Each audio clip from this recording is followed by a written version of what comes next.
पूर्णिया विधानसभा जो कि सीमांचल में आता है, यहाँ पर क्या मिजाज है इस बार जनता का, वो लगातार आपके सामने हम रख रहे हैं। लेकिन मुख्य मुकाबले में कौन कौन आमने सामने हैं और समीकरण किसे यहाँ पर भारी बनाता हुआ नजर आ रहा है। रंजन जी, अगर पूर्णिया को आप स्कैन करते हैं तो क्या लगता है इस सीट पर क्या आमने सामने का मुकाबला है, कौन किस पर भारी पड़ता हुआ दिख रहा है? देखिए, पूर्णिया विधानसभा सीट को देखिएगा और इसके इतिहास में जाइएगा तो इसने जिसको दिया है जी भर के दिया है, मतलब उसको कोई अफसोस नहीं होगा। इस तरह का यहाँ पर इतिहास दिखता है। कांग्रेस यहाँ से 6 बार जीती है, फिर मार्क्सवादी कम्युनिस्ट पार्टी 5 बार यहाँ से चुनाव जीती है। कांग्रेस के बाद मार्क्सवादी कम्युनिस्ट पार्टी की बात आई थी और फिर लेफ्ट से ये सीधे राइट की तरफ मुखातिब हुआ और फिर बीजेपी यहाँ पिछले 7 चुनाव से लगातार जो है जीत रही है। तो पूर्णिया भी वो विधानसभा का क्षेत्र है जहाँ बीजेपी को लगातार कामयाबी मिली है और एक गढ़ के रूप में पूर्णिया जो है वो डेवलप हो चुका है बीजेपी के। तो अब इस बार जो है बीजेपी के गढ़ में सेंध लगाने की कोशिश है, उस गढ़ को ढाहने की कोशिश है और इसी क्रम में जो है यहाँ पर कांग्रेस ने अपना प्रत्याशी बदल दिया है। पिछले 2 चुनाव से यहाँ पर कांग्रेस के टिकट पर चुनाव लड़ रही थी इंदु सिन्हा, उनका टिकट जो है वो काट दिया गया है और उनकी जगह पर जितेंद्र यादव को टिकट दिया गया है। अगर आप जितेंद्र यादव की बात कीजिए तो वो जो हैं पूर्णिया मेयर विभा कुमारी हैं, उनके पति हैं। और इसके अलावा जो जितेंद्र यादव का आप देखते हैं पीछे पास्ट, तो ये जनता दल यूनाइटेड में जुड़े हुए थे और वहाँ पर वो प्रदेश महासचिव थे, तो जेडीयू के नेता थे। लेकिन जब लोकसभा का चुनाव का जो रिजल्ट आया और उसमें पप्पू यादव की यहाँ से जीत हुई और वहाँ पर संतोष कुशवाहा की हार हुई, जो कि उस समय लोकसभा का चुनाव लड़ रहे थे जेडीयू के टिकट पर। फिलहाल धमदाहा से चुनाव लड़ रहे हैं आरजेडी के टिकट से। लेकिन जब वो चुनाव का परिणाम आया तो उसके बाद जो है जेडीयू ने जितेंद्र यादव को निलंबित किया और उस वक्त जो है इन्होंने जो है पार्टी प्रत्याशी जो थे जेडीयू के, उनके लिए काफ़ी कुछ कही थी बातें। लेकिन ये गुजरे समय की बात हो गई। राजनीति में हर दिन जो है एक नया चीज़ जो है वो डेवलप होता है। तो अब जितेंद्र यादव यहाँ पर कांग्रेस के टिकट पर चुनाव लड़ रहे हैं और यहाँ से जन सुराज पार्टी ने संतोष सिंह को अपना प्रत्याशी बनाया है।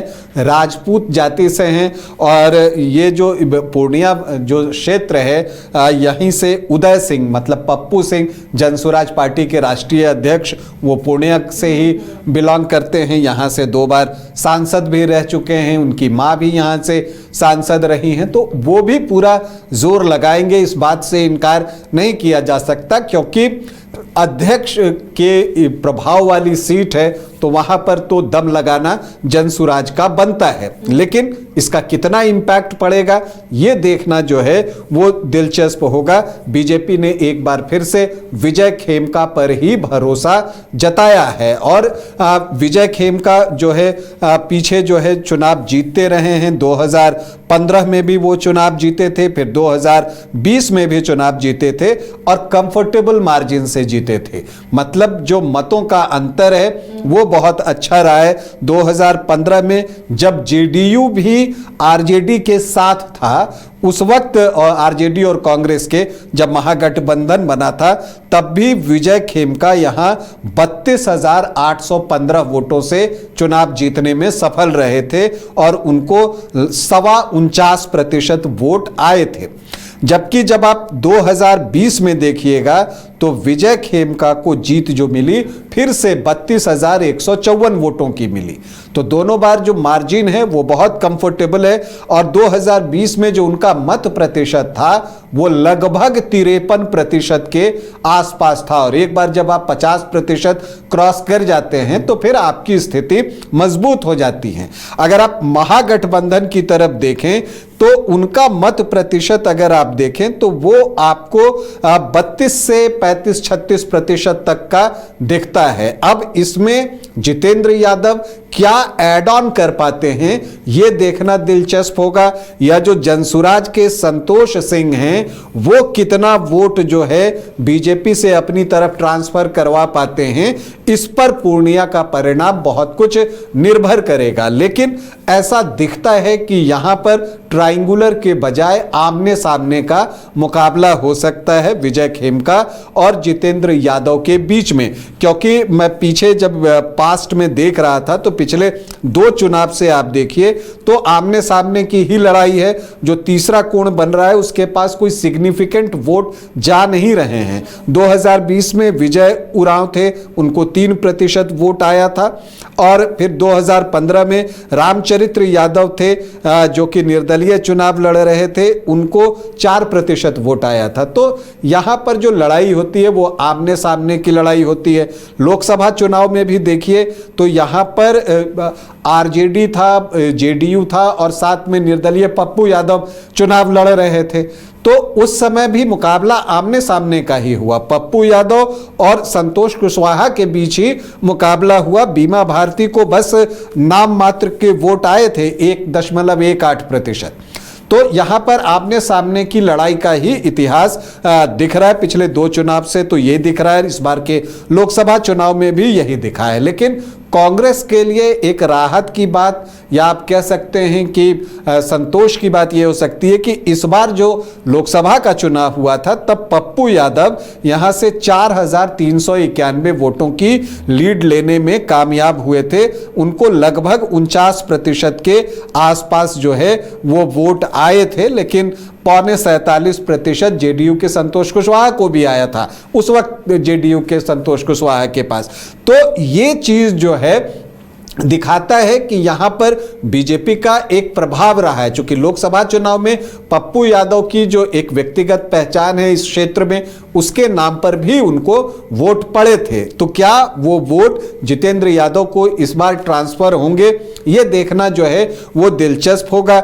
यहां के जातीय समीकरण को भी अगर हम लोग देखें कि ये क्या कुछ हमें बताता है, तो आप देखिए यहां पर जो शेड्यूल कास्ट के वोटर्स हैं वो 11.25% हैं, शेड्यूल ट्राइब्स लगभग 6% के आसपास हैं। मुस्लिम वोटर्स की संख्या यहां बहुत अच्छी है, 25.7%, और यादव 6 से 7% हैं। तो ये 31.5 से 32.5% का आंकड़ा पहुंचता है। राजपूत यहां 5 से 5.5%, भूमिहार कम है, ब्राह्मण भी 5.5 से 6%, और कायस्थ भी यहां पर 1.5-2.5% के आसपास हैं। यही वजह है कि यहां से इंदु सिन्हा को कांग्रेस पिछले 2 चुनाव से लड़ा रही थी।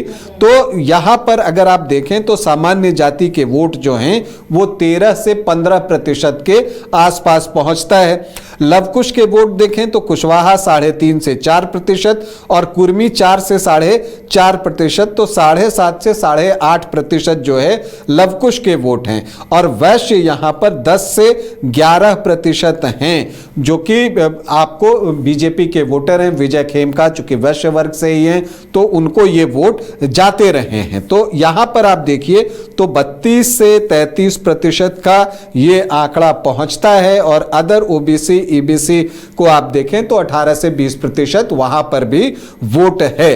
तो ऐसे में जो बेस वोट हम देख रहे हैं, तो जो बीजेपी का वोट बेस है वो यहां पर 48 से 52% के बीच विधानसभा चुनाव में दिखता है, और जो महागठबंधन का बेस वोट है वो 32 से 35-36% तक दिखता है। तो यहां पर कांग्रेस के सामने चुनौती होगी कि वो अपना बेस वोट ऊपर करे, और वो कितना ऊपर करता है, वो वोट कहां से लेकर आता है, क्या बीजेपी के वोट कम होंगे, ये देखना दिलचस्प होगा। लेकिन फिलहाल जो समीकरण हैं, जो ट्रैक रिकॉर्ड है, और जिस तरह से यहां बीजेपी को कामयाबी मिल रही है, स्लाइट एज यहां पर बीजेपी को पूर्णिया में दिखता है।